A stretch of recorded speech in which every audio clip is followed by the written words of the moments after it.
Hello दोस्तों, आज के वीडियो में मैं आपको जगदीश जी के साथ में घटी एक सच्ची घटना सुनाने जा रहा हूँ। सो वीडियो को एंड तक ज़रूर सुनिएगा।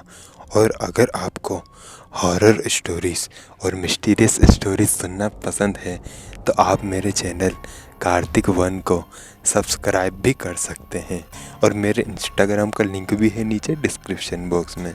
और अब आते हैं आज की कहानी पर। आज की कहानी जो है वो जगदीश जी के साथ में घटी है। तो अब आगे की कहानी मैं आपको सुनाऊंगा जगदीश जी के पॉइंट ऑफ व्यू से।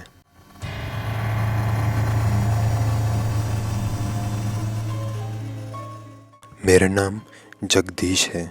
ये घटना मेरे साथ घटी थी 2017 में। 2017 में मैं राजस्थान के एक गांव में रहा करता था जो उस समय इतना डेवलप नहीं था। मैं आपको पहले ही बता दूं कि मेरे परिवार में मेरे मम्मी, मेरे पापा और मैं ही रहते हैं। मेरा कोई भाई बहन नहीं है। मैं मेरे मम्मी पापा का अकेला लौता एक ही बेटा हूँ। हम लोग राजस्थान के गांव में रहते थे। हम कहाँ रहते थे इसके बारे में मैं आपको नहीं बता सकता क्योंकि इससे मुझे तकलीफ़ हो सकती है, लेकिन वो घटना मैं आपको ज़रूर बताऊंगा। तो दरअसल हुआ ये था कि हम लोग उसी राजस्थान वाले गांव में रहते थे और एक दिन मैं और मेरा एक दोस्त जिसका नाम कृष्णा था, हम दोनों लोग मिलके वहाँ के एक छोटे से जंगल में गए थे ऐसे ही थोड़े घूमने फिरने के लिए। मैं और कृष्णा जंगल में थोड़ा बहुत घूम ही रहे थे, तभी हमें एक बकरी के बच्चे के रोने की आवाज़ सुनाई दी। वो चीख की आवाज़ सुनते ही मैं और कृष्णा एकदम सावधान हो गए और आइट साइड देखने लगे कि आखिर ये आवाज़ आई कहाँ से। हम लोग ये सब चेकिंग कर ही रहे थे, तभी हमें एक बार फिर से उसी बकरी के बच्चे के चीखने की आवाज़ आई। हम लोग आसपास फिर से देखने लगे तो हमें एक पेड़ के पीछे एक बहुत ही डरावनी सी औरत नज़र आई जिसके हाथ में एक बकरी का बच्चा था जैसे हम लोग मेमना कहते थे। और वो मेमना की हालत बहुत ही ज़्यादा ख़राब थी। मेरे हिसाब से वो मेमना मर चुका था और वो डरावनी सी औरत के हाथों में वो मेमना था और वो औरत सीधा मुझे और कृष्णा को ही देख रही थी। वो दिखने में लिटरली बहुत ही ज़्यादा डरावनी थी। वो इतनी ज़्यादा डरावनी थी कि उसको अगर एक बार कोई देख ले तो ज़िंदगी भर अपने दिमाग से कभी उसे भूल नहीं पाएगा। वो इतनी ज़्यादा डरावनी थी। उसे देखकर मैं और कृष्णा बहुत ज़्यादा डर गए और वहाँ से भागने लगे। लेकिन जब हम लोग वहाँ से भाग रहे थे तो न जाने कहाँ से वो डरावनी औरत हमारे सामने आके खड़ी हो गई। जैसे ही वो हमारे सामने आके खड़ी हुई तो मैंने एक पत्थर उठाया और उसे मार दिया।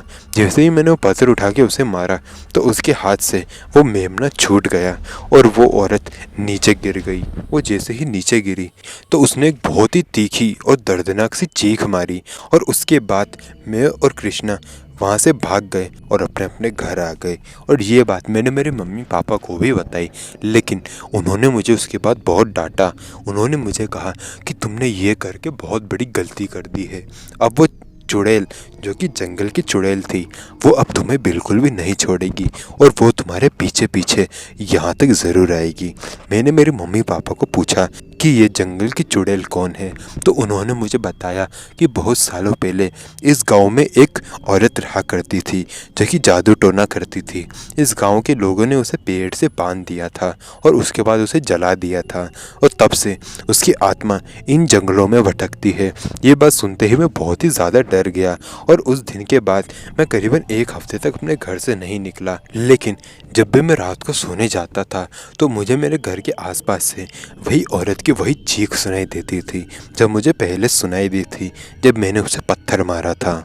उसके बाद मेरे मम्मी पापा मुझे लेकर 4 गांव छोड़ के एक तांत्रिक के पास गए।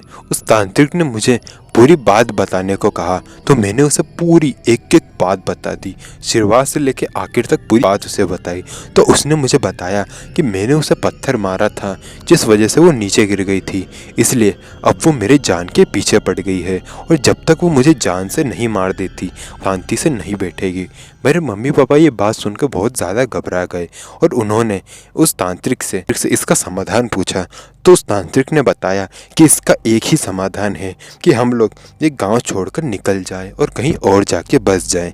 इसलिए हमने 2 दिन बाद की ट्रेन की टिकट पकड़ी और हम लोगों ने वो गांव छोड़ दिया और अब हम दिल्ली में आके रहने लगे और आज भी हम वहीं रहते हैं।